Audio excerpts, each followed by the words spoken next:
Hi అండి. అందరూ ఎలా ఉన్నారు? ఈరోజు రెసిపీ వచ్చేసి సోయా చంక్స్ సలాడ్.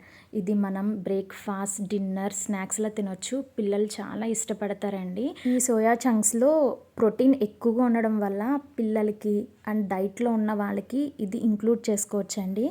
చాలా ఈజీ ప్రాసెస్. ఒక 10 మినిట్స్‌లో అయిపోతుందండి. ముందుగా ఒక బౌల్‌లోకి గ్లాస్ వాటర్ వేసి బాయిల్ అయిన తర్వాత ఈ సోయా చంక్స్ వేసుకొని ఒక 2 మినిట్స్ కుక్ చేసుకొని స్టవ్ ఆపేసుకోవాలి. అది వేడి చల్లారిన తర్వాత సోయా చంక్స్‌లో ఉన్న వాటర్ మొత్తం స్క్వీజ్ చేసేసి ఒక ప్లేట్‌లో పక్కన పెట్టుకోవాలి.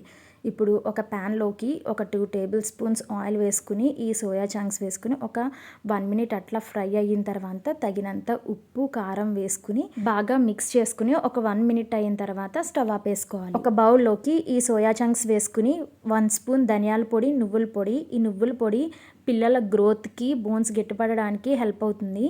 1 స్పూన్ చాట్ మసాలా వేసుకుని ఒకసారి మిక్స్ చేసుకోవాలి. హాఫ్ కప్ ఆనియన్, టమాటో, కీరా వేసుకుని బాగా మిక్స్ చేసుకున్న తర్వాత ఒక లెమన్ మొత్తం స్క్వీజ్ చేసుకుని వేసుకోవాలి. అంతేనండి, సోయా చంక్స్ సలాడ్ రెడీ అయిపోయింది. ఈ రెసిపీ నచ్చిందా? అయితే ఒక్కసారి ట్రై చేసి కామెంట్ చేయండి.